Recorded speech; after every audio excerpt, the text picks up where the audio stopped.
Hey everyone, it's finally here. Sorry for the delay, but here is my angry face guide. I'm really sorry for the delay in this, but it does feel really great to be in the new place and be able to do my first full guide here for a character. So thank you for your patience, and hopefully it was worth the wait.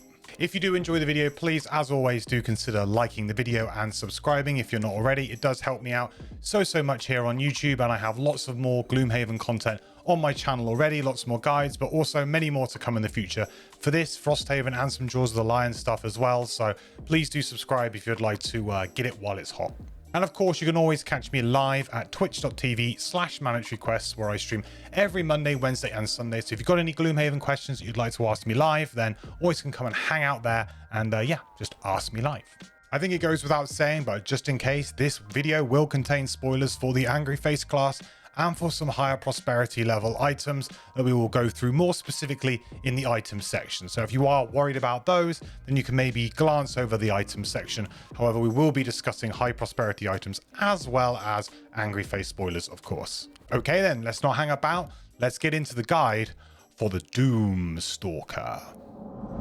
The Doomstalker is Gloomhaven's own spin on the classic D&D Ranger archetype. With long-distance ranged bow attacks, traps, and some summons at his disposal, the Doomstalker is one of the most reliable single-target damage-dealing classes in the game. If you want something dead and dead fast, then Doomstalker has you covered. His core mechanic and namesake is the Doom effect, which when played places a token on an enemy to give some kind of unique effect. This could be the damage buff, a heal, and even some movement effects that can give the Doomstalker a lot of variety on how to approach tricky situations and different room setups. The Doomstalker, however, is not without its weaknesses, so while he can deal a very consistent and reliable stream of damage, he doesn't have the strongest suite of area of effect, tanking, or control abilities, making him a little bit one-dimensional. This can sometimes mean that he might not flourish in every single party. In my opinion, the Doomstalker is a very fair, focused, core damage dealing character, similar to, say, the Scoundrel from the starters. And although powerful when played well, he does land in that sweet spot for me as someone who's both fun but also kind of balanced and doesn't have too many crazy broken things that he can exploit. He will definitely be best suited in a party that can protect him and allow him to fire consistently from the backlines without having to take unnecessary damage or being put into difficult situations. This guide is going to focus on that single target damage dealing capability, which I consider really to be the strongest. Although you can certainly run a more summons focused build or a build revolving around having multiple dooms. Some of those though are a little bit trickier to do and also sometimes not the most reliable. So we're going to focus on a simple and very strong build for this character, but we will touch on those builds and perhaps you might like to try those out as we go. Doomstalker is also a little bit slow out of the blocks at level 1, so needs some level ups to really get that damage churning out. Especially at level 1, we have a bit of an imbalance in our hand to do with dooms and to do with attacks. So there's definitely some kind of weird imbalances at level 1. So for campaign players, bringing him in at higher prosperity, you can kind of skip these issues and you can go straight to playing a very good build. But if you are playing Guildmaster mode in digital, or you choose to start at level 1, bear in mind that this character at level 1 sort of doesn't quite function exactly as you may like, but things do definitely improve and they improve quickly. So let's go over our starting cards and our hand size. So the Doomstalker has 12 cards, which is great. That's a big amount of cards and definitely gives us the flexibility to be able to have a couple of burn cards that we can use for big damage effects or for summons or for whatever it is that we want to do, or passive and active abilities. So that's great. We have a nice hand size here, which is going to give us a lot to work with. First card is Rain of Arrows. Rain of Arrows is the next 4 times a doomed enemy dies, perform an attack to range 5 action. So that's just a active ability. It's going to go into your active area until it triggers. And the bottom is add +2 attack to all your attacks targeting this enemy. So I think it's important right now to talk about dooms. So what are dooms? Dooms are essentially a token that you can put onto a enemy to indicate that they are doomed, and then it's like a special sort of status effect, if you like. It's not a negative effect like wound or poison. It's kind of like its own unique thing that is very unique to the Doomstalker and isn't referenced anywhere else apart from within the Doomstalker's cards. So this would say that if you have doomed doomed. So this would allow you to doom an enemy and then you to get +2 attack to all of your attacks targeting this enemy for as long as that doom remains on that enemy. So until you either play a new doom on them or you choose to maybe discard the doom out of your active area or something like that. Or of course the enemy dies, in which case this will go to your discard pile. Rain of Arrows is a very strong effect. This is one of our kind of better dooms, if you like, that we have access to at level 1. 33 initiative isn't really a big deal here, but yeah, we're really playing Rain of Arrows here for the bottom effect, which is this add +2 attack to all your attacks targeting semi. Obviously incredibly strong, allowing you to do some huge damage potentially to enemies, so very good. The top effect I actually quite like as well. I think for a burn and for like an end of a scenario, or just to try and get some extra damage going if you needed to speed up, I actually quite like the top of this too, just being able to do this attack 2 range 5 action. However, at level 1, when your attack modifier deck isn't great, obviously Rain of Arrows top is not amazing, but certainly as you level up, actually you end up really improving your attack modifier deck. So even an attack 2 can sometimes turn into something quite good. So yeah, I really like Rain of Arrows. Definitely a hallmark card for this build, and yeah, one of our strongest dooms at level 1. We also then have Crippling Noose. Crippling Noose is create 1 4 damage stun trap in an adjacent empty hex. Gain 2 XP when the trap is sprung by an enemy, and it's a burn. The bottom is this enemy's attack, move, and range are all reduced by 1. So that's kind of like a little debuff that we can chuck onto the enemy to just sort of like reduce their attack, their move, and their range all by 1. So this can be very good because sometimes it could stop an enemy from even being able to attack. I think honestly, you're probably playing this to try and stop an enemy to attack. Use it as like a pseudo control element to be able to potentially ensure that they actually don't get the opportunity to actually attack. So I think the bottom of this is situational. It's not always going to work and it's not always going to be great, but it's not a bad effect to have. The top of this is kind of a little bit underwhelming, I think. Burning a card to put a trap down and then having to try and position enemies to somewhere where this could actually be triggered, I think is very difficult. So for me, the top of Crippling Noose is a bit awkward.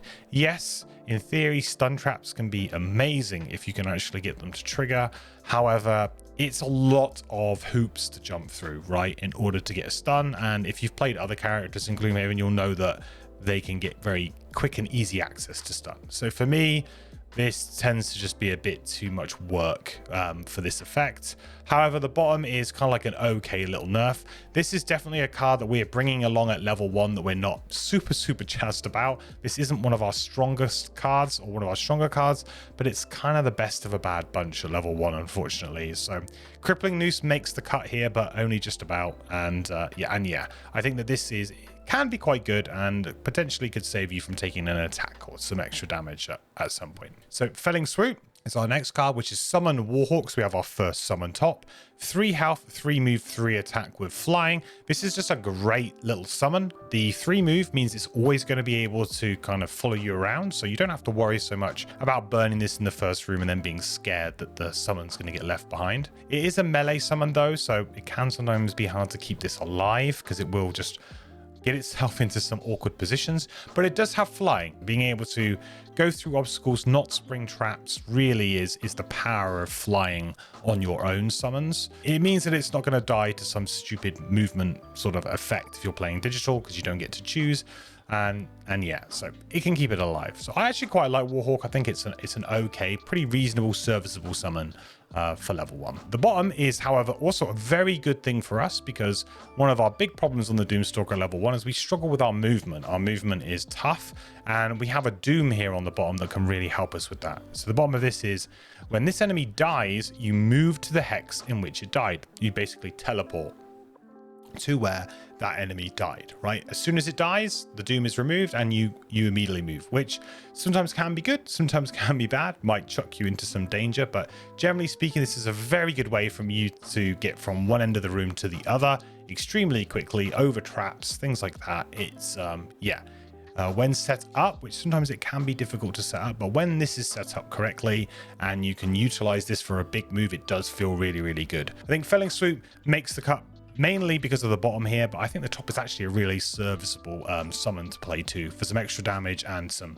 free 2 XP. So yeah, Felling Swoop, not a bad card at all for level 1. So next up we have Vital Charge. So the top is Summon Battle Boar. This is a 7 health summon, 3 movement, so good so far, but only 1 attack, which I think is one of the major disadvantages. Also, no other effects. It's a very vanilla summon. There's no additional effects here that we can get. For me, this summon is just a little bit underwhelming. The 7 health is nice. It does mean if you play on normal difficulty, there's a good chance that this guy is going to be able to soak up a bit of damage for you. And there's definitely some value to having some summons take some hits for you. However, for me, it just doesn't really do enough at level 1. It's not a powerful summon. It's not going to be able to do lots of damage. The 1 attack when you're drawing with a level 1 attack modifier deck is just not going to do a lot, unfortunately. So yeah, and as I usually play on enhanced difficulty levels, I at least play on +2 up to +4. So for me, this is just not,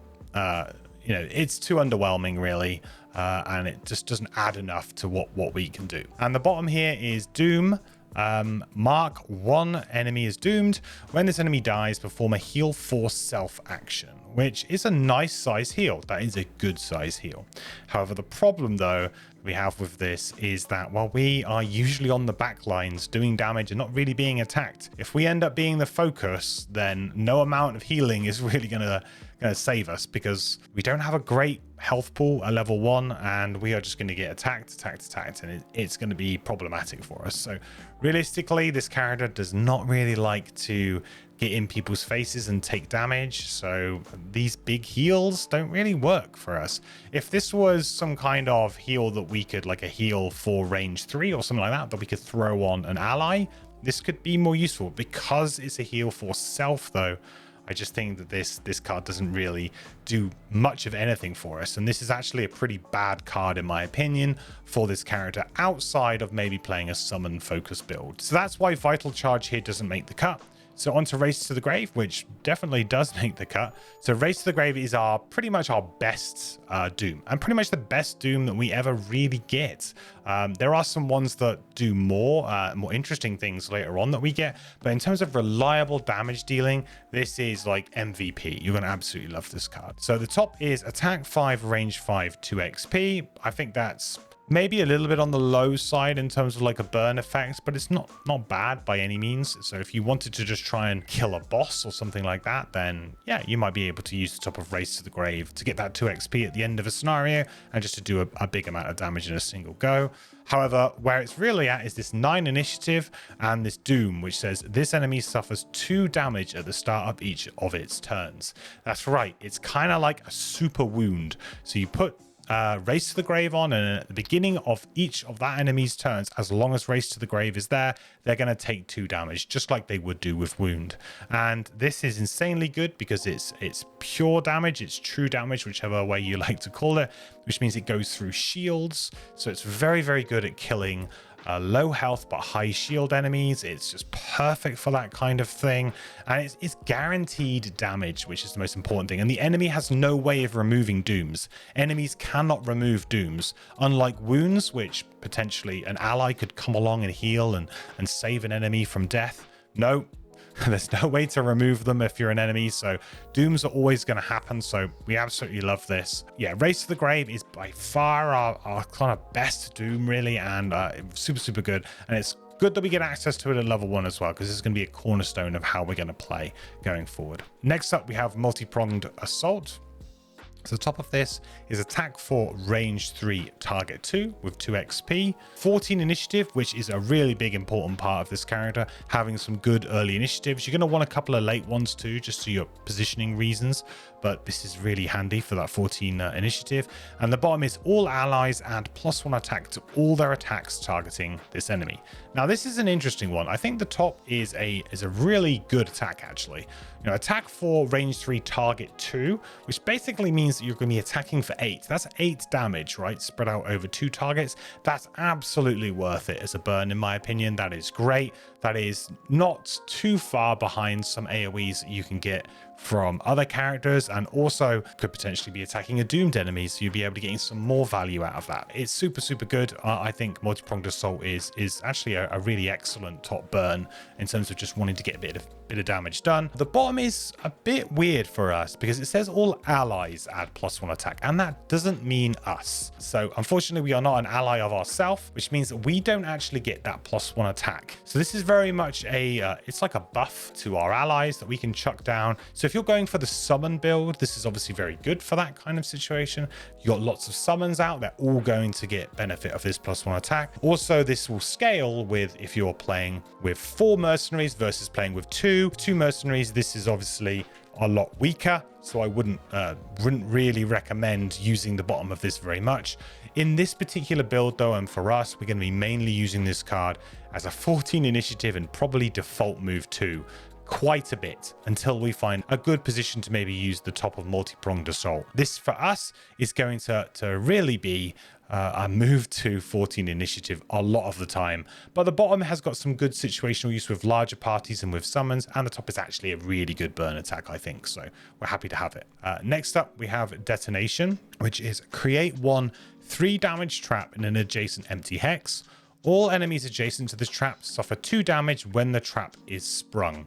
Gain 2 XP when the trap is sprung by an enemy. So this is kind of like very all in. The top of this is incredibly all in. There's a lot of text here, but it can be quite good. Again, the problem that you're going to have with the top of this card is Magical Christmas Land. You can make this really, really good, but a lot of the time that's going to be very, very difficult for you to do unless you have a really good setup and you hyper focus on trying to make that happen. Bring some pulls, have some other allies that might have push, different ways that you can try to force this to happen. But then again, you really want this all enemies adjacent to the trap suffer 2 damage clause. Like this is really where this shines. This is really what you want. And unfortunately, you know, again, you might be able to only get 1, maybe 2 things. It's going to be difficult to do, right? However, the bottom of Detonation is actually quite a good doom for us. So the bottom is when this enemy dies, all enemies adjacent to the hex in which it died suffer 3 damage. So this is kind of similar to this, but it's going to allow us to do similar to, say, the Cragheart, right? The Cragheart's massive boulder doing damage to adjacent things. It's a very similar effect to that. And this can absolutely wreck certain types of enemies. You just focus on the enemy that doesn't have shield in the middle of a bunch of enemies with shield, and then that 3 damage is, again, direct, true damage, goes through shield, so we'll be able to just do a decent amount of damage to these enemies that might be a bit tricky to attack otherwise. I actually really like the bottom of Detonation. I think it has some really fun situational places where you can set it up. I think the top is pretty bad. In fact, I don't think I've really ever played the top ever. I think I generally always plays the bottom, and then this is a card that will get burned during a short rest or a long rest. So, but yeah, Detonation, 54 initiative isn't anything to write home about either, but Detonation definitely makes the cut because the bottom of this is very interesting, and the doom can have some great setup and actually do a lot of damage if you position it and play it correctly. So next up we have a card that's not making the cut, which is Frightening Curse, and this only just about doesn't make the cut for me. The next 3 times a doomed enemy dies within range 2 of another enemy, transfer 1 doom to that enemy instead of discarding it, and you can get a maximum of 3 XP from doing this. Now this in principle sounds really, really good. It's like, well, hang on. Now I don't have to worry about playing my dooms and replaying my dooms, maybe using stamina potions to get them back or short resting so that I can keep playing them. And I can maybe use my bottom actions for something else rather than just playing a doom every time. However, too often does it happen that the enemy is not within range 2. Too often an enemy dies and they're not within range 2 of another enemy. So you get the XP, but ultimately the effect is wasted. And that's the problem with Frightening Curse. It feels like it should be good, and I ultimately, if you could get all 3 of these charges and it could move around, could be fairly good once you've got some levels. I don't think at level 1 you're really, because at level 1 we're really trying to find cards to play and we're not playing it. But I think the thing is that we don't have that many attacks, so we need to prioritize attacks. And for me, Frightening Curse is just a little bit underwhelming. Part of me really wants it to be good. And I think that there are some instances where it can be quite good. However, the fact that you're burning a card to get this effect, and you could end up maybe missing one, maybe two of the charges of this, I think ultimately is bad. However, good for leveling up quickly. So the bottom is when this enemy dies, first all enemies adjacent to it to perform a move 1 action with you controlling the actions. Again, this is just a little bit underwhelming. Yes, this has some great applications for moving enemies into traps or for setting up enemies into AoEs for your allies. So there is some situational use for it here. But again, I don't think it kind of makes the cut, because you've got a top effect that's a burn that might not be useful or is a bit of a pitfall, I think. And then you've got the bottom here that's only going to be good against certain enemies and in certain scenarios where you can really manipulate things.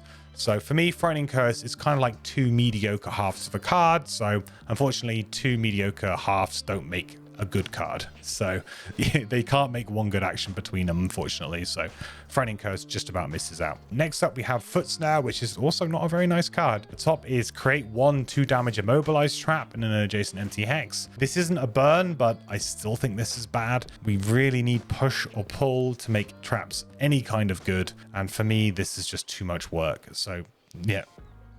The top of Foot Snare may as well have nothing written on it for me, really, at this point. 61 initiative is not great, but the real reason we're playing this is for the bottom, which is immobilize, target 1 adjacent enemy, which is nice, and then move 3, so we can move away from the enemy potentially that we've immobilized. The real reason we're playing this is because it's a move 3. There might be some instances when this immobilized top can get you out of trouble and actually be very useful. However, a lot of the time, you're just going to be using this as a move 3 to continue to move on through the scenario, get away from enemies, and do whatever it is that you need to do. Foot Snare is very much just a role player card, nothing fancy. It makes the cut purely because it's a move 3. This can sometimes be useful, but the top is pretty bad. Next up, we have a Solid Bow. So something that you might have noticed so far is, hang on a minute, like where are our attacks, right? We haven't had a single card at the moment that has a top attack that isn't a burn. You know, what is our reoccurring attacks? We're supposed to be a damage dealer, right? Well, Solid Bow is kind of the first card off that bunch. So Solid Bow is attack 3, range 5. We've got 31 initiative, and the bottom is a move 4. Why do we take Solid Bow? Because it's solid. We need more top attacks. So one of the reasons why this character at level 1 is, in my opinion, a little bit underwhelming is the imbalance of cards that we have. We have a lot of dooms, but we have not a lot of attacks. So it feels like we quite often end up having maybe an okay bottom action, but no great top action. It's great that we've got 12 cards, so we can afford to burn a few. So that's good. But sometimes it just feels a little bit awkward. So whenever you see a top attack with this character, I would prioritize it very highly, just because you need more consistent sources of damage that isn't burn. Attack 3, range 5, super good. That range is insane, means that you can pretty much hit anything in the room if you are playing a medium to small size scenario. Some of the larger rooms you might struggle, but generally speaking, you're going to be able to always get your target with this. And the bottom is a move 4. You're probably not going to use it as a move 4. You're probably going to always use this for a top, but I think just having a nice versatile card on 31 initiative, which isn't terrible, is just a really good option. So Solid Bow is solid, just as the name says. Next up, we have A Moment's Peace. So A Moment's Peace, this is definitely another role-playing type card, and we'll get into why in a second for us. So A Moment's Peace, the top is a loot 1. It is a non-burn loot 1 action on the top. It's the best place for it, right? Because now we can potentially move and loot in the same turn. This could be a way for you to definitely get some gold. But the two reasons really why we're playing this is the 88 initiative to give us 1 really late initiative. And also for the bottom here, which is move 2, heal to self. And more specifically, this little enhancement dot that we have here. So if you've played any other characters in Gloomhaven, you're aware that any kind of like move self-heal type effect is open to being enhanced by positive effects like strengthen or bless. In this instance, we're actually going to be going for bless, and I'll explain why as we go forward. You think having strengthen would obviously be the best on a damage dealer, but there is a card that we get that sorts us out in that respect. So this will be enhanced into a bless later on, but also just being able to just get some incremental heals as we go if we do take a little bit of damage is not a bad thing. Next up, we have Swift Trickery. So this is the best level 1 attack card really that we get access to, which is attack 2, range 4. and we get to add +2 attack and gain 1 experience point if the target is doomed, and on 11 initiative. So this is just obviously insane. You are going to be attacking a doomed enemy, so that's going to be an attack 4. It's going to get you an experience point, but obviously if you've got rain of arrows, that turns into an attack 6. If you've got race to the grave, that enemy is going to be taking 2 damage anyway. So as you can see, like, you're really trying to focus on bringing one enemy down. The 11 initiative as well means that you can go pretty much always before the enemies, aside from a few corner cases, and just being able to just destroy them, really. So Swift Trickery is an absolutely insane card, and it's probably it is definitely our best level 1 attack, and a card that we're going to hold on to dearly as we level up. So again, another card that is prime for some enhancements potentially, because it's a card that's going to stick with us for a very long time. Next up, we have Sap Life, a card that again just about makes the cut. It feels a bit sad, but there are a lot of cards here that just make the cut at level 1 because of the fact that we really don't have that many great options at level 1. The top is Retaliate 3 with a range 4, Retaliate range 4, 2 XP. This is actually a really decent amount of Retaliate, but the problem is that are we ever really going to get hits? Probably not. So I find that Sap Life top really is only ever burned for experience points. Nothing else. You don't really want to be burning it for any other real reason, or potentially you get rid of it during a rest cycle. Yes, situationally, in the right instance, it can be great. If you comboed it with some other classes to potentially take no damage, for example, then there is some combo potential here. But really, that's not what this character is about. The main reasons we're playing this card is for the 14 initiative, and to be honest, we're going to be using it as a default move too, because this Doom is also not great. Each time this enemy suffers damage, perform a heal to self action. So in theory, we can get quite a lot of heals from an enemy. If we were to put this on an enemy early, and then we were to do multiple attacks over several turns, we could get lots and lots of little heal 2s. But again, problem is, we just don't need those heal 2s. We are at the back, we are safe, we are doing our job, we are hiding, and we are doing damage. And hopefully we have a frontliner character who is in there taking the hits for us. Now, you will still occasionally want to play this for the bottom to get a little heal here or there. Perhaps some multi-target attacks come up, or some target all type enemies appear. So there are going to be instances when the heal 2 can be useful. But realistically, this is a 14 initiative move 2 for us, or maybe even a default attack 2 top at times at level 1. So yeah, that's Sap Life. So here's the last card that doesn't make the cut in our deck, which is the Hunt Begins. This is another summon. So summon Vicious Jackal. It's got 5 health, 2 movement, 1 attack, and it has Retaliate 1 and Wound. I actually don't mind this summon. I think this summon's kind of okay. Its major weakness, though, is this move 2. As you know, the other 2 summons that we had move 3, and trust me, that 1 extra movement makes all of the difference when you're playing Gloomhaven, because summons are going to get stuck. They're not going to be able to move into new rooms. They're going to get stuck really far behind, and it's going to take them multiple turns to catch up. So having move 2 is a real big downside to a summon. And if the summon doesn't have any kind of movement ability like flying, yeah, it's terrible. 5 health is okay. It's not great. With the Retaliate 1, it's interesting. We got 5 health, Retaliate 1. You might be able to get a few triggers of this. Obviously, Retaliate does not trigger if you die. So if you're playing on higher difficulties, this summon could die in 1 attack. It's possible.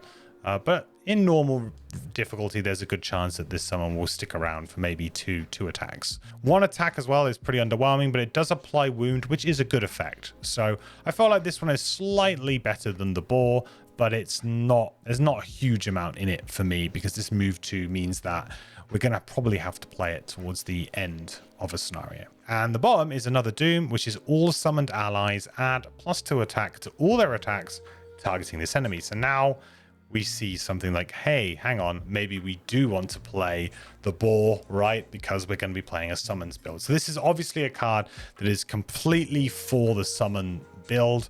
I don't think the summon build is the strongest for this character. I think it's playable. And if you were playing with some other characters who had some complementary synergy, worth a try. But this is not, in my opinion, the strength of this character as like a, you know, to play in any kind of party in any situation. I don't think it's the strength of this character. So, but yeah, this is obviously a very, very good buff if you are playing lots and lots of summons on lots and lots of summon items yourself, or you had an ally who also had lots and lots of summons, because this isn't just your summons, it's just summons in general. So there's definitely some fun things and some weird builds that we can do here, but this is not the strength of this character. So to round up our final cards, we have Fresh Kill. So Fresh Kill is another really strong attack, and as you can see, we don't really have that many. We actually only have 3 top non-burn attacks at level 1, which is Fresh Kill, Swift Trickery, and Solid Bow, which kind of sucks. I mean, it really does. So Fresh Kill, the top of this is attack 2, range 4, but we get to add +2 attack and gain an experience point if the target is undamaged. So this is a great first attack to play when you enter a room. You just go and ping a load of different enemies, right? The only thing that's kind of bad with this is that obviously it doesn't really work once you've sort of started getting into the room. So if you're short resting and getting it back, you know, you're midway through a really big room, there might not be many enemies for you to actually use this on and get the +2. So Fresh Kill is kind of like, it's okay, and that's the reason why Swift Trickery is much better, because this is just so easy to get an attack for, whereas this is much more difficult, right? But also very strong. 65 initiative is not great. It's pretty bad, to be honest, but we can't have everything. And the bottom is move 3 jump, which is useful. So there is a useful movement ability on this card as well, making it very versatile, kind of similar to the Solid Bow, just an all-round versatile card, and we'll take pretty much any top attack at level 1 that we can get our hands on. And Fresh Kill is by no means a terrible card, so we're pretty happy to have that. That rounds up our initial 12 cards. If you're playing the tabletop version, I will put all of the cards on display now for you, so you can take a look, and you can pause the video here if you would like to take a look, jot them down, take a picture, whatever it is you need to do in order to be able to pick them out in your game. Okay, let's go on to level 2. So at level 2, we have Expose and we have Relentless Offensive. Let's go through Expose first. So Expose is you gain advantage on 1 attack each turn targeting a doomed enemy.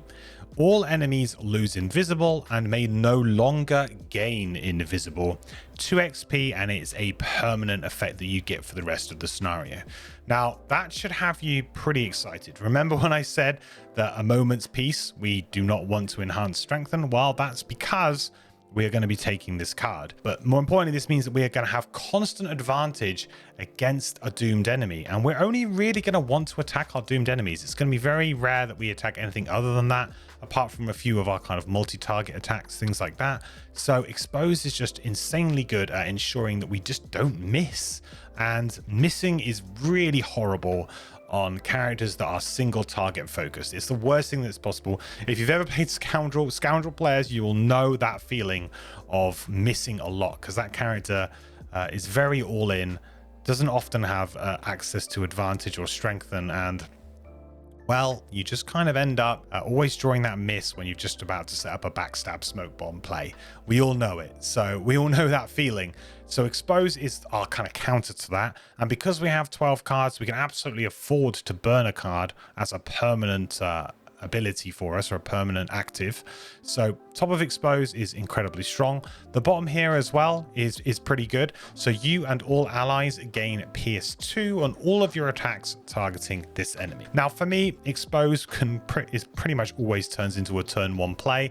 A turn 1 play for this character at level 2 looks something like playing Expose and then playing Race to the Grave as a bottom, and you just start going, right? At that point in time, you're off to the races. Then you can start going like Fresh Kill or whatever. You may even want to actually go for Rain of Arrows first in order to then use Fresh Kill as your first card on that person, and then you can go from there. But Race to the Grave is always kind of like the one that you want to get up pretty early, because again, you're going to get that extra 2 damage on that turn as well. So there's lots of benefits for that. But yeah, Expose being a turn 1 play is pretty much where you're at. But the bottom does have some situational use that I think in certain scenarios can be quite good. So Expose, home run of a card. 13 initiative doesn't really matter because we're often pairing it with Race to the Grave or some other kind of effect. But yeah, Expose, love it. Next up, we have Relentless Offensive, which is also a pretty decent card, and a card for a different build, I think. So you have an attack 2, range 5, target 2 on the top. So this is pretty nice. It's a reliable top attack, which I said, you know, we need to prioritize getting these kinds of effects, definitely. And this is not a bad one. With something like Rain of Arrows, that means that one of our attack 2s might turn into an attack 4, and then we can just attack one other thing for 2. It's really good. You know, this is a solid top attack, so I can't really say anything bad about Relentless Offensive top. I think it is very solid. The bottom is add +2 attack to all of your attacks targeting doomed enemies this round. So this is specifically giving us a buff outside of our doom onto the enemy, and that should get you pretty excited if you're thinking about doing like a multiple doom build, or if you're trying to go for a build that does not necessarily use expose, because maybe you have other ways of gaining advantage. Because the bottom of this card can just be insane, right?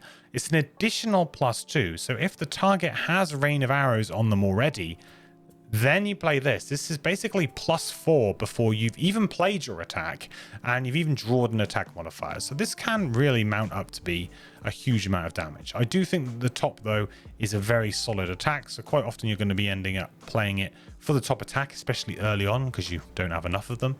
But for us, for this particular build, we're going to be taking Exposed. But I think Relentless Offensive is actually a really decent card. And if you were trying to run a build without Exposed, then I think this is an absolutely fine card to pick up, and I've played with it a little bit myself and I actually quite like it. But we are going to be focusing on the single target exposed type build where we're never going to miss, and we're going to try and maximize our draws. So Exposed is the pick. So now we can start to whittle away some of our terrible cards that we are forced to take at level 1. We're going to be taking Crippling Noose out here immediately. The reason is that I don't particularly find the bottom to be that good control. It can sometimes be against certain enemy types, but for me, it's just a little bit underwhelming. And really the dooms that we want out, we want impactful dooms being played that are aggressive and helping us do damage, and this is not one of those things. So Crippling Noose is a pretty easy one to swap out here, because we don't really like the top. The bottom is situationally a little bit of control. Against certain enemies, you might consider sideboarding this in, but this is a pretty easy swap for us, getting rid of a pretty bad card for essentially what's going to be one of our hallmark cards for the rest of our journey. So on to level 3. So at level 3, we have Darkened Skies and we have Press the Attack. So Darkened Skies top is attack 3, target all enemies within range 3, gain 1 XP for each 2 enemies targeted. And if you know me and you've watched the channel before, I absolutely love these kinds of effects. I love any card that says target all enemies. Just as soon as it says that, I'm like, I'm in, right? I've got some sort of way that I can combo this off. I just need some buffs. I just need some power potions. I can increase this range by using a Hawk Helm or something like that. Like I know that there are ways that I can break this and I can have an insanely powerful turn. And Darkened Skies is definitely one of those cards that gives you that feeling. This top can be absolutely broken, and I think you can do some really, really cool attacks with it. However, having said that, it's not a particularly reliable card, and also does require you to position yourself in somewhat a dangerous place. You're going to need to go into the middle of a room, most likely, to then be able to target all of the enemies within that room, right? So I do really like this, and the Cragheart Unstable Upheaval Forceful Storm player in me is absolutely just screaming to take this card. But for me, I'm going to struggle with this particular build to take it. We'll get to why, because Press the Attack is a hell of a card. Yeah, Darkened Sky, I really, really love the top of this. It's an effect after my own heart. The bottom is another Doom, or new Doom, which says when this enemy dies, we get to perform an attack 2, range 3, target 3 action. It's actually pretty decent. If we can actually get the value from this, then that is some additional attacks that we can start doing to some new enemies, drawing them down. Then we can obviously start to put dooms on the new enemies and start attacking them. So kill one enemy, then we can do a little bit of chip damage to the other enemies, and then we can start focusing on another one.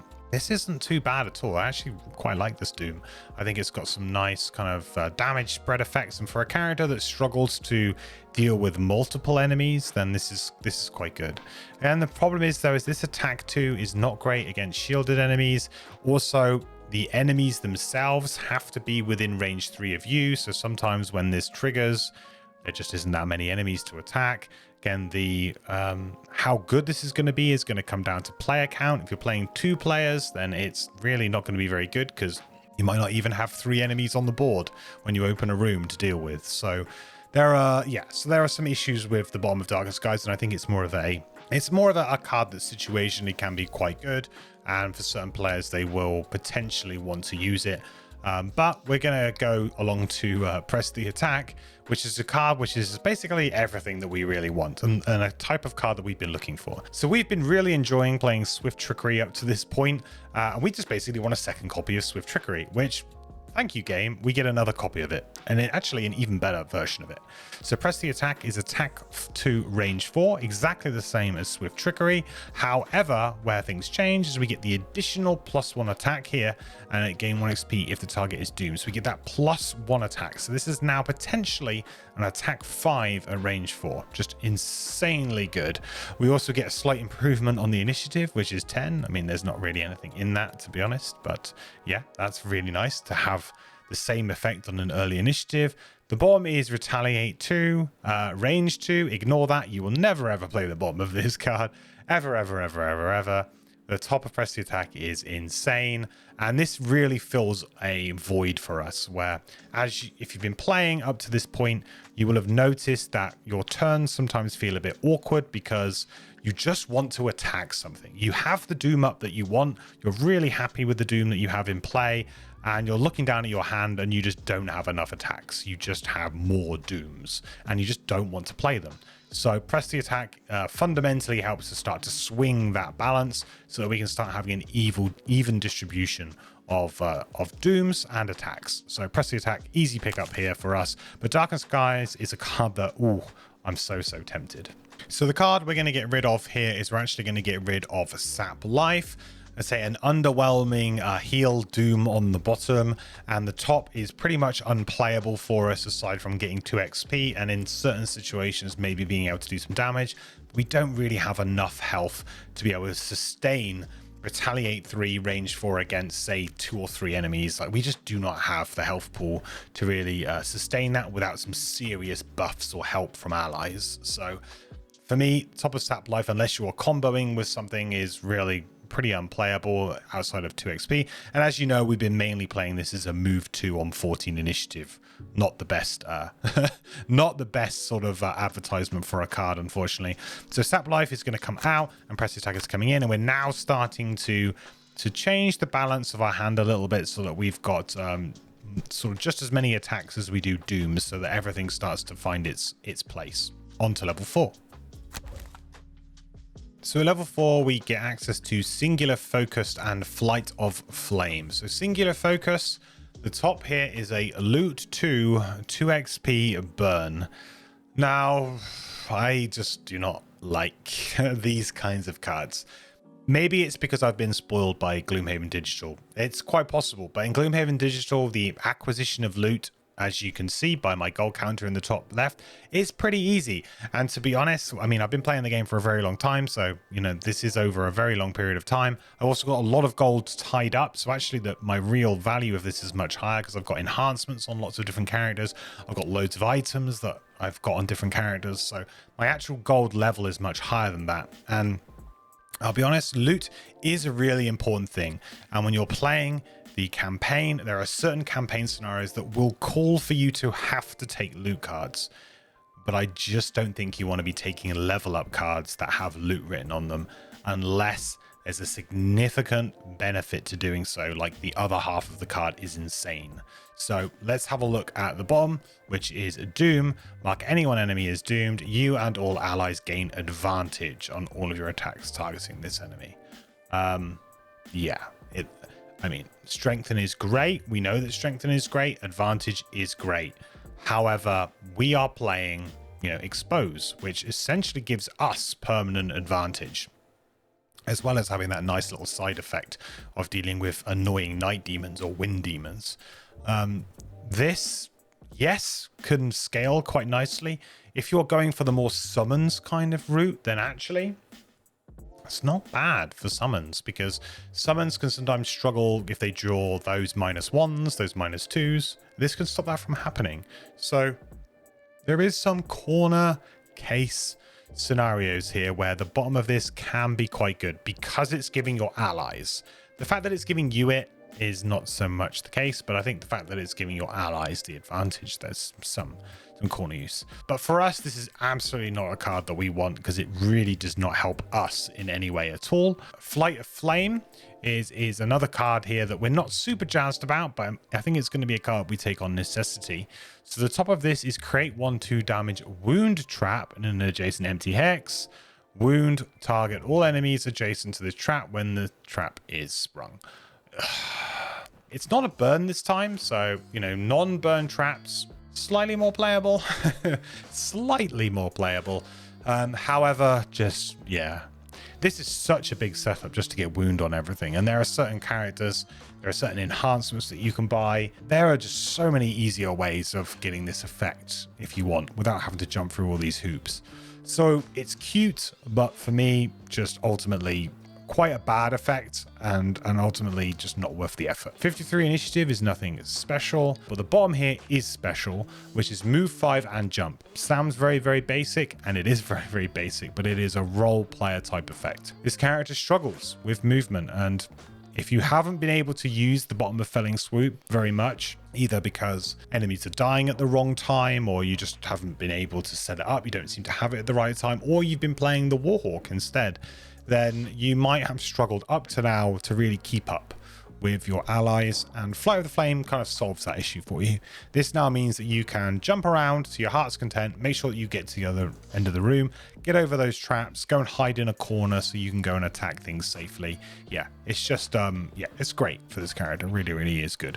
If you feel like you do not need movement, which some players may feel like they don't actually need additional movement, maybe you've got a really good pair of boots, maybe you just have somebody else in your party that can help you move for whatever reason, then absolutely I think going back for Darkened Skies here can be the play, because Darkened Skies, as I said, is a card that I really, really like, and I think we can sustain a big damage burn with our 12 cards in hand, so go crazy and maybe go for Darkened Skies instead.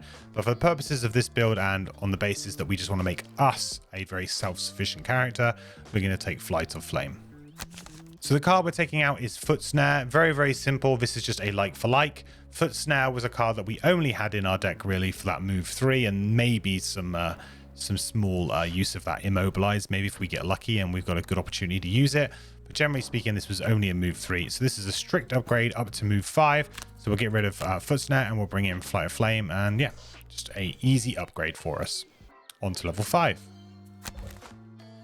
So our 2 level 5 cards are Inescapable Fate and Wild Command. So Inescapable Fate is a very interesting card and is the core card, or one of the core cards, for a slightly different build than we're going with today. The top says you may have 2 dooms active on the same target. So that immediately will sound very, very interesting to most players. You immediately will go, huh, okay. Suddenly I can have both Race to the Grave and Rain of Arrows up. Interesting. Okay. Can definitely help improve your single target damage, but it is a big burn. If a third Doom is played on the same target, discard one of the others. Or if a third Doom is played on a different target, discard both of the others. So this is just to tell you that you must have the 2 Dooms on one target, and as soon as you decide to change over to a different target, then you're going to lose all of the Dooms on the other. So this is just staying consistent with the usual Doom rules, just now that you can have 2 on the same target rather than 1. I really quite like this effect on being able to save you the time of having to play Dooms. You can get 2 Dooms out, and then you can basically just be like, cool, I don't need to play a Doom for a while, which frees up your bottom action to do other things. Like, so for example, if you were playing Relentless Offensive, it could free up your bottom to be able to use the add +2 attack instead, adding even more damage. So it's a very, very all-in way of playing, but it's also slightly counterintuitive, in my opinion, to some of the flow that this character can get into.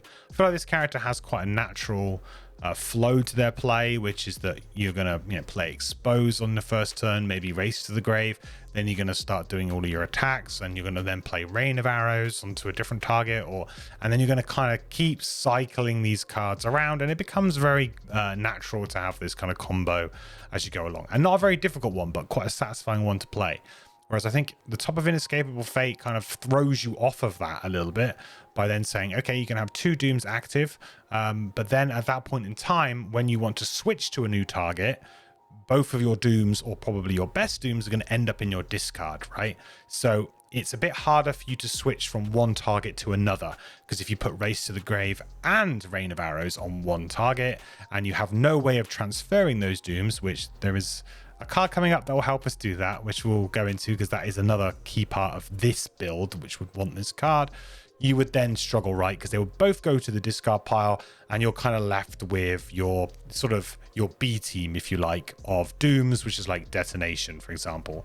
So it's a bit awkward, I think. So for this build, definitely Inescapable Fate throws us off of our flow, and actually can be we end up putting all of our eggs in one basket, and we don't really have any way, especially at level 5, to be able to really handle that. So it's also another burn, and I think that if you're going to be burning too many cards, too many actives, you've got to be careful. 12 is a lot of cards, but if we're going to be burning Expose early and Inescapable Fate early, suddenly we're down to 10 cards. You've got to be a little bit careful here. So I think maybe you only want one or the other, but it's up to you. But this is definitely a card that's for a slightly different build, which will use things like Relentless Offensive, maybe even use Darkened Skies. There are definitely some sort of different changes you can make up if you want to make this work, and you definitely want to get some of the later cards that help you move those dooms from targets, which we'll get to. The bottom of this is mark any one normal or elite enemy as doomed, and this is basically your kill coming up. So at the start of your next 3 turns, advance the tracker on this effect. After it advances 3 times, kill the target and discard this card. Now this sounds awesome. Basically 3 turns and the enemy is dead, right? Brilliant. The big problem that I have with the bottom of Inescapable Fate is it is just so counterintuitive to what your character wants to do. Your character wants to play Rain of Arrows on something and hit it. You do not want to be playing a Doom onto an enemy and then saying, okay, I'm not going to damage that enemy for 3 turns. I'm going to attack something else, because all of our attacks, or at least all of our good attacks, want us to target doomed enemies. And because they've put the top of Inescapable Fate and they've paired it with this bottom, there's no way for us to really sort of have 2 useful dooms out. It's basically we just have this doom, and it's just, for me, it's really counterintuitive to the style of this character. Now I understand why they've done it, and every single character in Gloomhaven does have a kill ability, and this in theory is actually pretty strong. If you could just ignore an enemy for 3 turns and then it just dies, that's very good. That is really, really good, especially at high levels of difficulty when the health of the enemies really starts to creep up. But it frustrates me because it's so counterintuitive to what the character wants to do with the other cards that they've taken. And you would have to almost take completely different cards if you really wanted to make the bottom of this work, and just go away from having, the interesting attack dooms. I just don't really understand. Just play the top of Relentless Offensive constantly. It just feels weird. It doesn't really feel like this character can support this effect, unfortunately. We really, really want to be playing Swift Trickery top. We want to be playing Press the Attack top. That's how we play, and this does not do that for us. So a frustrating card, but the top is definitely a hallmark of a different build, and so at least there's one half here that's incredibly useful for a particular build. The other card is Wild Command, and the top of that is one adjacent summoned ally performs a move +0, attack +0 with you controlling the actions. Obviously this is geared around a summon build. You don't necessarily have to have, it doesn't necessarily have to be your summon, could be somebody else's summon. It's just an adjacent summoned ally. So there are some synergies again with some other characters where you can use this. And obviously there are also some synergies with this with some of your summons that you already have, like Felling Swoop, for example. But for me, that isn't really why we want to take this card. what we want to take this card for is actually this bottom effect, which is a move 3, attack 2, target 1 doomed enemy at any range. And that's right, any range. This is amazing for just chucking a doom down, like with Race to the Grave, on an enemy that is ridiculously far away from you on the previous turn, and then just using like the bottom of wild command. You don't care about the range. It's also just a free attack on the bottom. You also get all of the buffs from like rain of arrows on that attack if you've got it. Yeah, I mean, wild command bottom is just, it's movement and damage all in one effect. I mean, what's not to like? It's like the perfect kind of bottom of a Gloomhaven card, really. So yeah, love wild command. It is amazingly good and easily the pick for us here with this particular build. So a bit controversially here, the card we're going to be getting rid of here is Felling Swoop, which is our only summon that we have. And you might be thinking, well, hang on, why would we want to do that when we actually have an effect here that could control a summon? Like, now we can't control a summon at all. But in what kind of situations do we ever really want to do an attack 3 with Warhawk? You know, there's not really any. We may want to move it slightly further forward, but to be honest, with the move 3 that it has, it's always going to be able to keep up.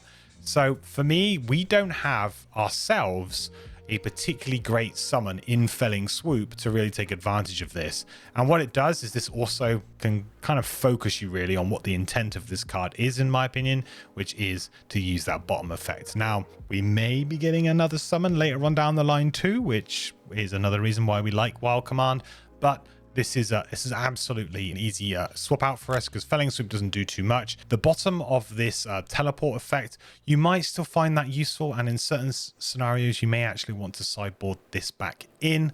But for me, I actually find it more difficult to get this teleport effect. I don't know why. Maybe it's my personal play style, but I actually found it quite difficult practically to sync this up to when I was killing an enemy and I would actually move into an advantageous position. I found it much easier to rely more on a good pair of boots and some good bottom movement. So it's a fairly simple swap for me here, and it also means that we don't get focused too much on trying to make the top of Wild Command a thing, when actually, realistically, we just want to be attacking ourselves as much as possible. On to level 6. The two new cards we get at level 6 are Nature's Hunger and Camouflage. Nature's Hunger might be one of the coolest summons that you'll ever see in the game. It's an amazing summon. I really love this one. So summon Giant Toad, got 7 health. It's got 1 movement, which is very bad, but it's got 1 attack. But the main thing that's awesome is this stun effect. So it can stun on each of its attacks, which is obviously insanely good. And with the use of Wild Command, potentially you could maybe stun 2 things in a turn. Wow, there is definitely some great synergy here. If you can enhance this summon, if you have complementary mercenaries who can buff this summon, give it extra movement, do all of these sort of things, manipulate it. Obviously having a permanent reoccurring stun potentially on an enemy, because you have very early initiatives as well, is insane. So this is obviously an incredibly strong summon. However, really hindered by that move 1. And because it's a high level card, it's going to be very expensive to enhance that move 1. So really, again, this is a specialist summon really for a different kind of build or a different kind of party composition, but I do love it. I think it is great. And yeah, you can do some funny things and some crazy things. Completely stun locking an enemy while you deal with somebody else potentially is pretty funny. The bottom is when this enemy dies, you and all allies perform a heal to self action. This is probably the best, well, it definitely is the best of all of the heal dooms that we've come across so far, because this is all allies get this heal too. So this can be a nice little pseudo kind of support ability if you're playing in a party that doesn't have any healers and your frontliner keeps getting poisoned or wound or any of those kinds of effects. This is quite a nice little way to remove those and just heal everybody up a little bit. For me though, still a pretty underwhelming effect. Doesn't add to our damage in any way, which is a real downside. So yeah, Nature's Hunger unfortunately is not what we're going with here. Camouflage, though, is an excellent card. Like, I mean, there's too much invisible written on this card, in my opinion. So the top is attack 3, range 5, invisible self. So what we've just found is we've just found our door opening card. So what we can now do is we can move in, we can attack something, and we can go camouflage. We can go invisible, sorry, on the door with camouflage. And there we go. We've successfully opened a door, protecting our allies and safely being able to poke our head through. So this is an amazing door opening ability. And the bottom is move 3 invisible self. Again, just another great door opening ability potentially, or just a way that you can potentially go forward, go invisible to protect your allies and different things. I really do think you want to be playing this for the top. This is an insanely good top attack. The range 5 as well is just all the range you could pretty much ever need. So camouflage is great. 23 initiative as well. It's not the best initiative, but it is great. Camouflage, slam dunk, invisible is super powerful in Gloomhaven, and this card lets you do it on both halves. Yeah, it's pretty easy. To be honest, if this was an attack 2 on the top, I would still take it. If it was a move 2 on the bottom, I would probably still take it. Yeah, invisible is just really that good. So a card we're going to get rid of now is multi-pronged assault. I mean, the bottom Doom we might have used a little bit, but because it's all allies, it's really not for us. And because we don't have our bird anymore, it's not giving the bird any kind of buff or anything like that. Just not really a very useful Doom on the bottom anymore. So we've been mainly using it for the 14 initiative and as a move 2 potentially. The top attack has been good up to this point, so you've definitely enjoyed getting some good attacks off with the top of a multi-pronged assault. But now we have a really reliable non-burn attack here that is just going to do wonders for us. So we actually have a card that's very versatile, both a great top and a great bottom. On to level 7. At level 7, we unlock Impending End and Crashing Wave. So Impending End top is attack 4, range 4, kill the target and gain 1 experience point if its hit point value is less than or equal to 2 after the attack. So basically, it's not an attack 6, but if an attack 6 would have killed the enemy, it's going to kill the enemy, right? It's kind of a weird wording on this card, but I quite like it because it can also sometimes just be a guaranteed kill against certain enemy types. Perhaps you're against like an imp, for example, that has very low health, but is like shield 1 billion, and you know you can't get through that shield. You know you can't draw enough attacks.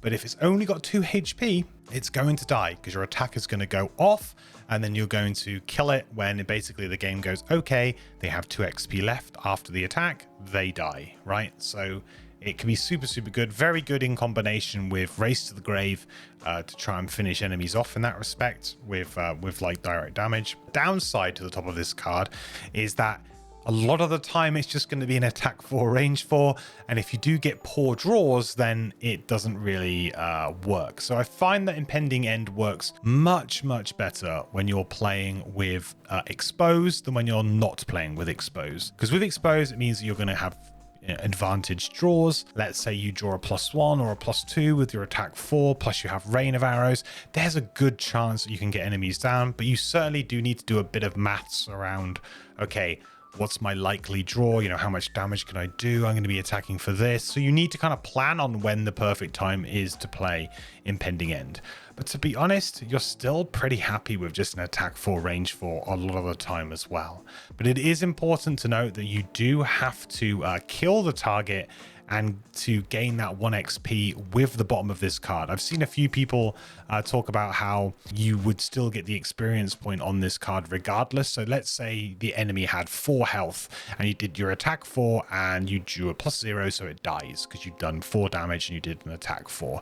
Well, you actually wouldn't trigger the latter part of this card, the kill the target part, to gain the 1 XP. So I've seen a little bit of confusion around that before on digital, and there was a bug to begin with in digital where it was still granting the 1 XP. But no, that is definitely how that works. In order to gain that 1 XP, you must kill the target as part of that final 2 damage. We're pretty happy to just have another attack 4, range 4. That's very decent. We do need to plan on when to play it to really maximize the effectiveness of it. The bottom is add +3 attack to all of your attacks targeting doomed enemies this round. So this can be just really, really good anyway, right? It's an additional +3 damage buff. If they've already got rain of arrows on them, that's +5 to begin with. So as you can see, like there is some crazy damage you can do with this character to a single target. And then if you draw your ×2 on top of that, because you're playing expose, and you maybe you're putting blesses into your deck because you're using a moment's peace. And as you can see, you can just like your damage can just really start to go crazy. This character with a bunch of blesses in their deck is just like, it's the enemy's worst nightmare. It really is, because you will just kill things so consistently and so quickly that it's just not even funny. Next up, we have Crashing Wave, which is a move 4, attack 3, target all adjacent enemies, gain 1 XP for each enemy targeted. This is on initiative 22. So this is an interesting effect. It's movement on the top, which is always kind of good. Whenever you can find either movement on the top or attack on the bottom, you're kind of excited, right? It's like, oh, this is a little bit different. This will help me set things up. So for example, I can now play a Doom with this card and still be able to get into the position I need to maximize things. So there is definitely some merit to having that on the top there. The only problem with this one though is that this is a melee attack, and this is like the first melee attack really we've come across. And this character, as you can guess, does not really play nice up close. This is definitely keep the enemy at arm's reach type character, and this is encouraging you to go close and to get adjacent to as many enemies as possible. So that's also quite risky. So the top of Crashing Wave is good, and I think you can pump maybe some power potions into it and make it quite decent and be able to potentially attack a lot of things. The thing is for this though, is I just find it's a bit counterintuitive to the style of play.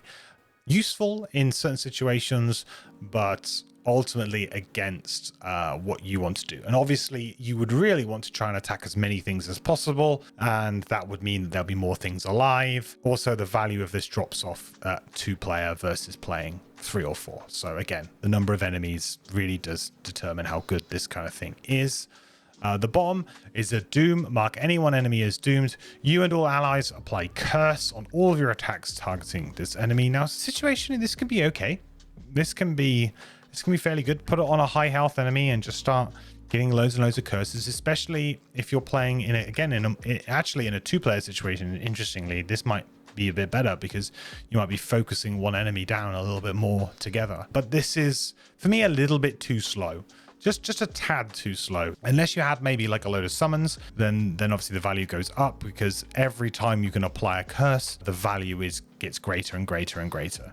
But generally speaking, there are easier and quicker ways, in my opinion, to overload the enemy with curses. And this one is, again, you'd have to sacrifice playing a damage based Doom in order to play this. So you're giving up damage for this effect. So for me, I can't really get behind it because it's just a little bit too slow for me compared to some of the other cursing that you can do in the game. So for us, it's a pretty easy choice here. We just go for Impending End because it's another top attack, and it's a good one that we can use to really keep churning our damage out. So at level 7, the card we're going to get rid of is actually Solid Bow. You have been a solid attack for us, but now we have actually got a better one. And we are at that kind of point now, I would say, where we have found a really good balance between dooms that we want to play and top attacks and things that we want. We have sort of 3 dooms really at the moment that we are really happy with. We have Rain of Arrows, we have Race to the Grave, and we have Detonation for those interesting little AoE sections that we get. And we're pretty happy with that. We've got 3 usable dooms that in different situations are going to be great. I mean, Race to the Grave is always great. Rain of the Arrows is normally always great, and Detonation is obviously something we can chuck in at the right time to do some extra damage or deal with some certain enemies that have high shield and low health. So we have some really good a real good suite of damage at our disposal here. So actually we're going to be dropping one of our bow cards, so we'll drop Solid Bow, and we'll be bringing in Impending End as basically a strict upgrade really, apart from the range. So we do lose a bit of range here, but I think it's well worth it for the upside of Impending End. Okay, on to level 8. So it's taken us up to level 8 to get our first whiff, if you like, of cards that we're not super jazzed about. Doesn't always happen, but a lot of classes do have a level where the cards presented to you might not fit in with your strategy.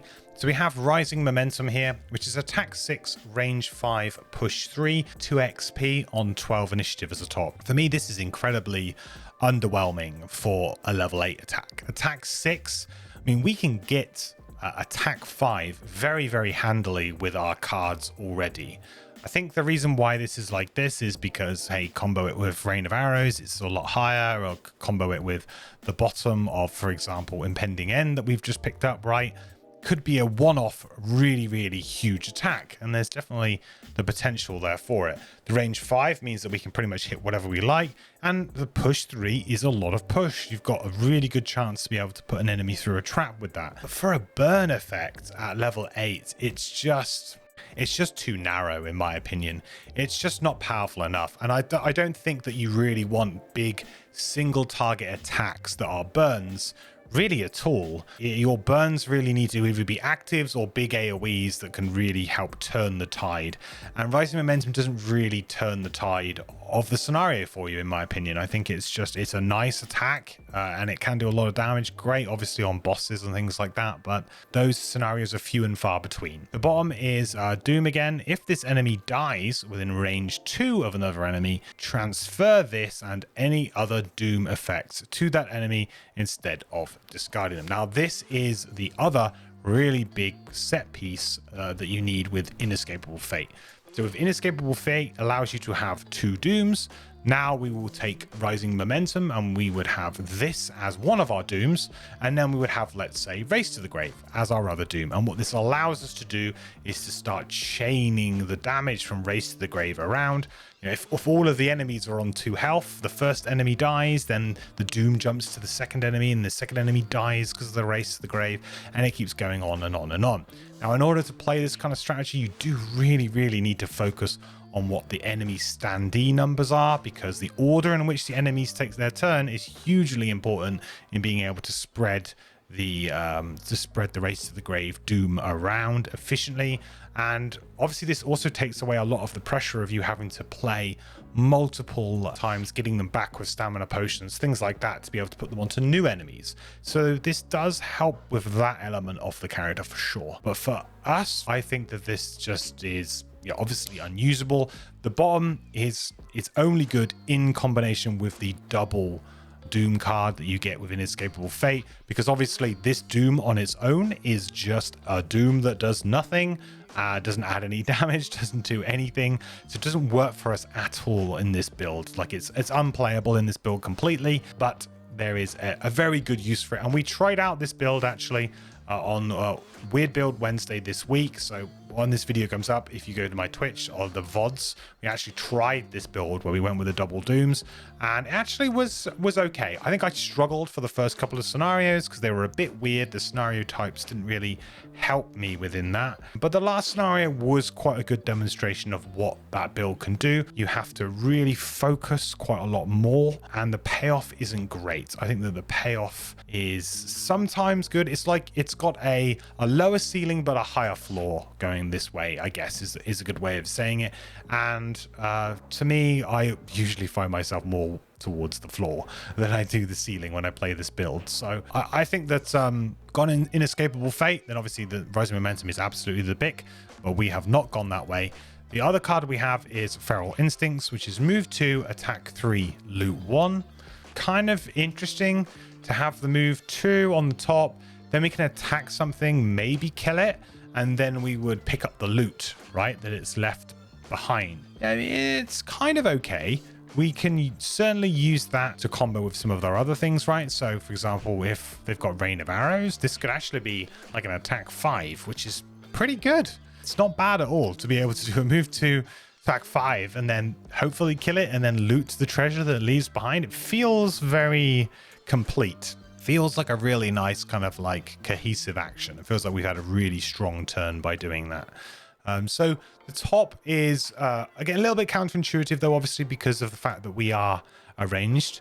and most of our range is 4 and 5, so that move 2 might not actually get you into the range to do an attack, so that's worth thinking about. You can obviously play a move maybe on the bottom to help you get closer, because this is a top action. The bottom is move 3 heal for self, which is just a better version of a Moment's Peace, but the big difference here is a Moment's Peace is a level 1 card and therefore only costs as much as a level 1 card to enhance, whereas this costs as much as a level 8 card to enhance. Much more, and really all we want to be doing is sticking a bless on the bottom of this, and at this point in time you've probably already done that with a Moment's Peace, so I really wouldn't worry too much about doing it for that. I think taking Feral Instincts for the top is aggressive and interesting, and I think if you are good at managing your movement and other things, I think this is actually pretty decent. I think it can be situationally quite good. However, for me, I'm finally getting the opportunity maybe to go back and take a card that took my fancy early on, and if you know me well enough, I'm going back and I'm taking Darkened Skies, because the top for me with this, the fact that it's just target all enemies within range 3, that just makes me excited. I mean, if you're using a piercing bow, for example, that just negates all shield, and you're facing down a room of living spirits, Darkened Skies, you just run into the big group of them, you just use your power potions, you use your bow, you just go crazy. You use your Hawk Helm, spread that range as wide as possible, hit an entire room. And with your deck as good as it is, then you've definitely got some good chances of doing a lot of damage. So Darkened Skies is a card that I'm excited to go back for, and the bottom Doom is actually pretty usable too, so we're really super excited to take that. So now that we are adding essentially another Doom, really, most of the time this is going to be a Doom until we find the right time to play the top. So we are going to be getting rid of another Doom. So we're going to be getting rid of Detonation here. And I still think that this is a good sideboard card though for certain scenarios, because of that 3 damage being true damage or pure damage. I do think it's good, but the bottom sort of half of Darkened Skies can do a good impression of Detonation bottom, I think, and sometimes can actually be better because it's going to allow us to get those things that are spread out, right? It doesn't really require things to all be bunched up. Detonation requires that bunching. Darkened Skies does not. The attack 2 as well, now that we're a high level, we have a decent deck, that attack 2 could actually turn into something fairly decent. So I think it's a pretty easy swap, and we actually have a really cool top burn.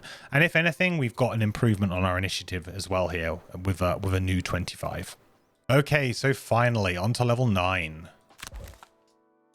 At level 9, we unlock Predator and Prey and Lead to Slaughter. 2 very good cards for different purposes, but you're going to struggle to choose which one to pick regardless, I think, because both of these cards are excellent and they're fun and different in their own ways. So Predator and Prey, this is a amazing summon we've got here. Summon Spitting Cobra, 5 health, 3 movement, 3 attack, 3 range, all of the threes that we like to see, and poison. Now, the main reason why this snake is just incredible is that range 3. Range 3 means that this guy is going to be able to sit at the back. It's going to be able to just keep hitting things, keep poisoning things, keep that damage flowing for you, and yeah, not get killed randomly. The 5 health does mean that if an enemy was to draw maybe a target 2, then it could maybe withstand the odd stray attack here or there.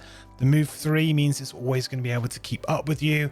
I think this might be the best summon in the game. I'm really struggling to think of another summon.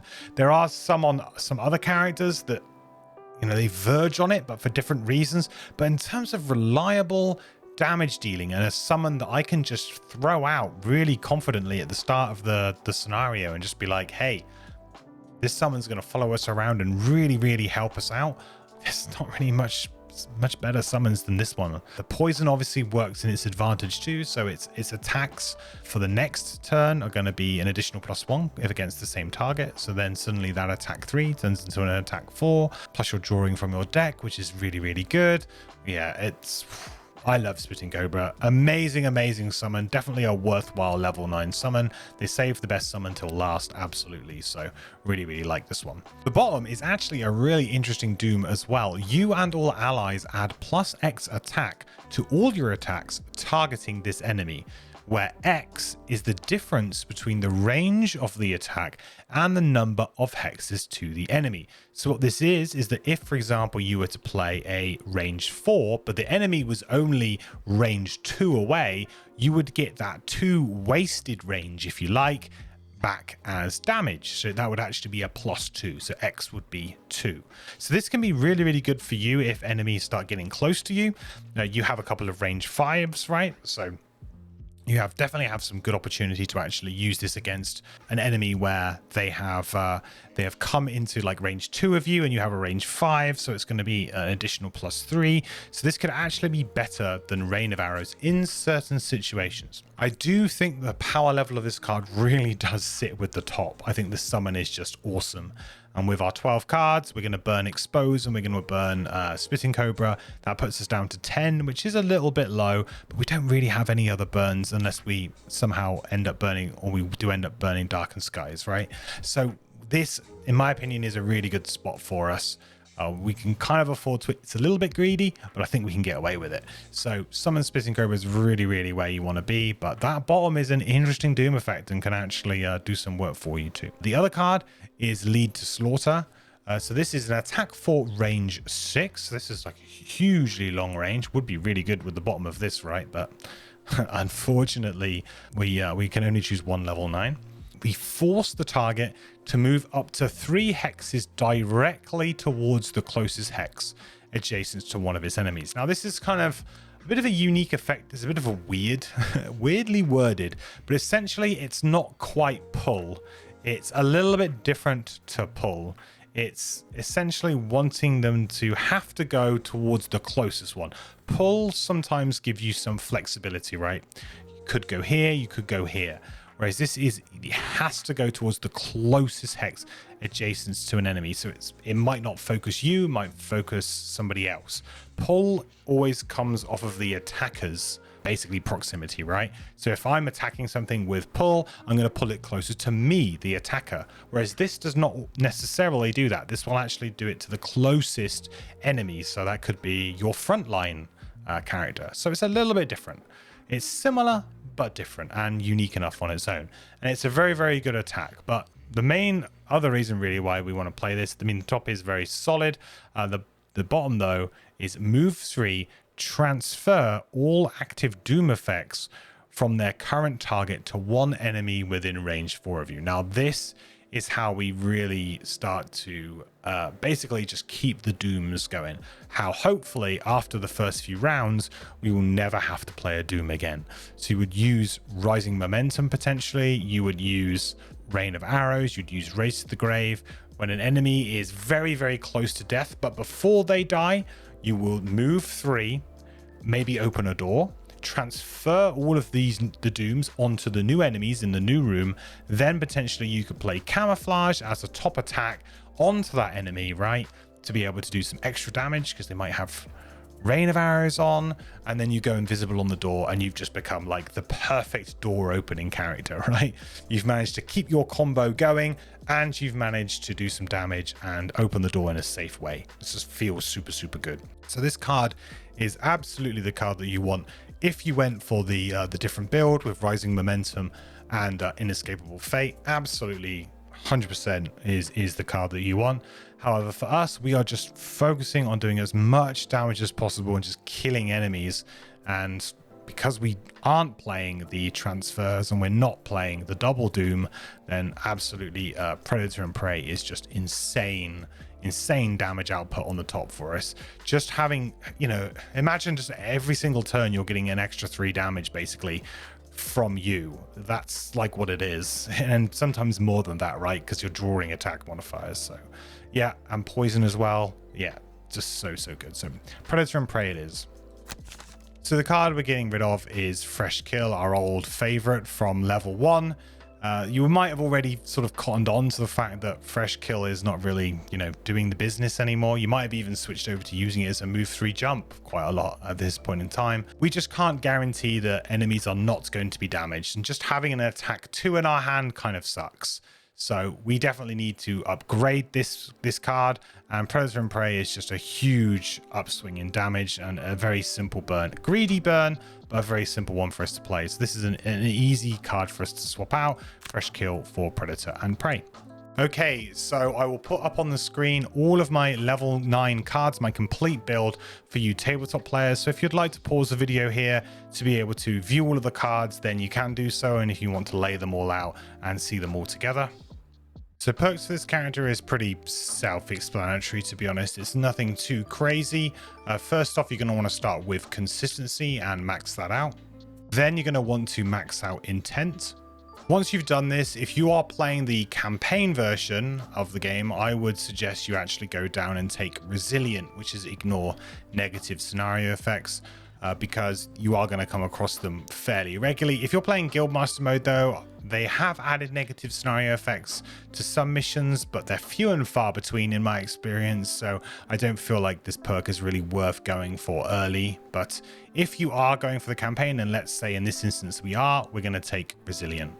The most important thing with this build really is to avoid missing, and rolling modifiers will unfortunately potentially make you miss. If you roll into a miss, you would have to add that with your expose. So because we are playing expose, we need to stay as far away from rolling modifiers as possible to try and avoid ever missing, really. To be honest, you can kind of do these ones in whichever order you would really prefer, and if, for example, your team has got easy access to wound or poison, then take the muddle early. I don't really mind whichever one you do, but I think, you know, wound is something that I rate quite highly. Stun is obviously great if you just draw it, but if you just kill something with a +2 rather than stunning it, obviously this is better too. So there are a few different ways you can go with it and different ways you can value it.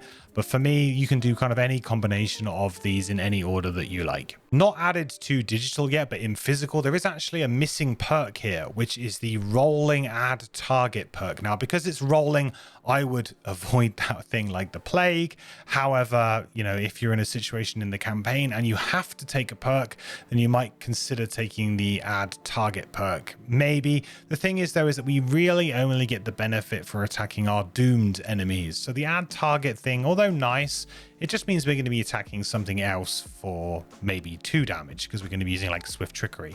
So the add target doesn't really fit super well into this particular build, but it can sometimes be okay, and obviously it's an extra attack, so it's useful. For this build, we are just going to completely hold this perk point, which we are able to do in digital because we don't want to go anywhere near this.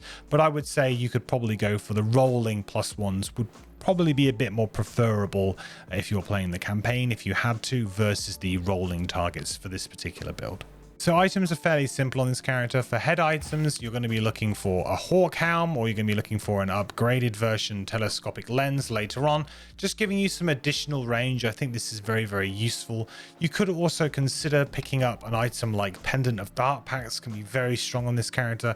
Because you have expose, you can kind of really ensure that you don't draw that curse. Now, you could get unlucky and draw your natural miss and your curse. That's possible, of course, but you'd have to get pretty unlucky. So I think this isn't a bad character for using Pendant of Dark Pacts, purely because of the fact we play exposed, so we can kind of mitigate getting the odd curse here or there. So I really like that. For body item, I think really Blinking Cape is probably like the highest kind of tier item really that you want to go after, but there are a couple of other things that you can do. Cloak of Pockets is kind of good for this character too, because it allows you to just add some additional small items, which are obviously very strong. I do think this character has the ability to use Cloak of Pockets to a pretty good effect. Blinking Cape is great though, because it allows you to move and maybe use your bottom action to play a doom, right? So can be very good. So Blinking Cape I think is great. Cloak of Pockets is good. Cloak of Invisibility as a cheap early item is also useful for you to just keep yourself safe if you really need to, or perhaps go and open a door for your team, things like that. A few other items you could maybe consider is something like Robes of Evocation, because Robes of Evocation, you don't have any way of really interacting with elements, but this gives you a way to actually use an element to do an additional +1 attack, which I kind of like, and I think that this could be something that is used. Also, you could use Sacrificial Robes as well, which is a similar deal, but you actually do 3 damage to yourself. A little bit easier to use maybe than this if you don't have the element set up, because the 3 damage, although is a bit of a downside, you do heal up quite considerably with Moments of Peace, right? So you do have a heal that you play every rotation, so you have a way of mitigating that 3 damage slightly. So I think those are really good options. Most of the time though, I think most players are going to end up going with the Blinking Cape option. For your hand items, I really like going for either Piercing Bow, because Piercing Bow is just the slam dunk. We're going to do this, especially with Darkened Skies. This can be a really good combo to just ignore the shield value, and Piercing Bow is always going to do some work for you, and as an early item it's a great pickup. But I do actually really enjoy playing with the bombs. So you have Unstable Explosives, which is the big one, which is the upgraded one, and the Volatile Bomb, which is the first one you come across. Both of these are really good. Being able to turn one of your single target attacks into a 3 hex. If you're using Fresh Kill as well, you still have that. You can actually use this when you go into a new room. If you've got 3 enemies together, all of them undamaged, you can use Fresh Kill, get that extra +2 on all of them, and get like a sweet 3 XP or something for doing that. So I really like the bombs for this. Other items you could consider are wands, of course, to be able to generate. If you went down that route with the Evocation Cape, then you could potentially use a wand to just power yourself up, if you like, on the turn before. So that's also something that you could do. But to be honest, hand items, it's really down to either the bow or the bombs, in my opinion, if you can't get hold of the bow, or for whatever reason you can't get hold of certain items. So you've got a few different options there. For your leg items, really you're looking for something that's just going to help you with your movement, something that's either going to give you plus movement, or especially in the early game, you're going to have a lot of cards you're just using for their default move 2 actions. So using Comfortable Shoes or Serene Sandals, which is the upgraded version of Comfortable Shoes, can be really good for you. To be honest, you can also just use plus movement boots, also very good, especially at higher levels. In terms of small items, really it's the usual suspects of ones that you want. You're going to want stamina potions, you're probably going to want power potions, especially if you're running the bombs.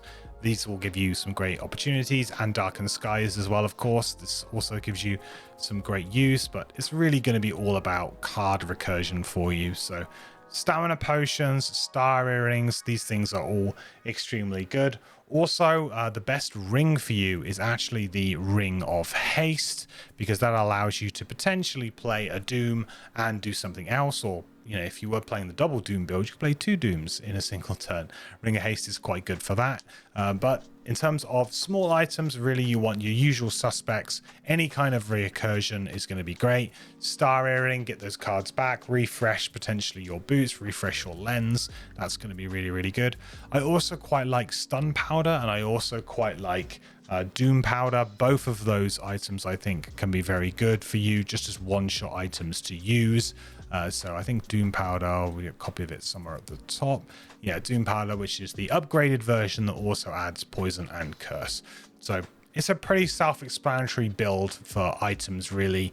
You want ranged stuff that's going to help you out, and you want just a lot of card recursion.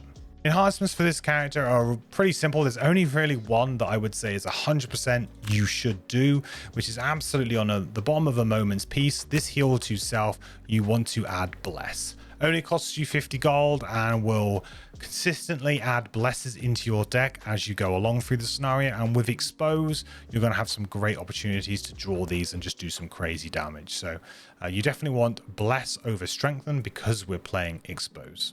Aside from that, you can upgrade a few of your cards that stick around for the entire length as you level up. So just enhancing Swift Trickery with a plus attack or a plus range, if you feel inclined to, is absolutely fine. You also get, at level 3, you can do the same to press the attack. Just some incremental numerical advantages, just some key cards can be very useful for you. So yeah, additional attack, additional range. You could obviously add some really kind of broken things to these cards, like Disarm, if you really want to. I don't think that's necessary with this.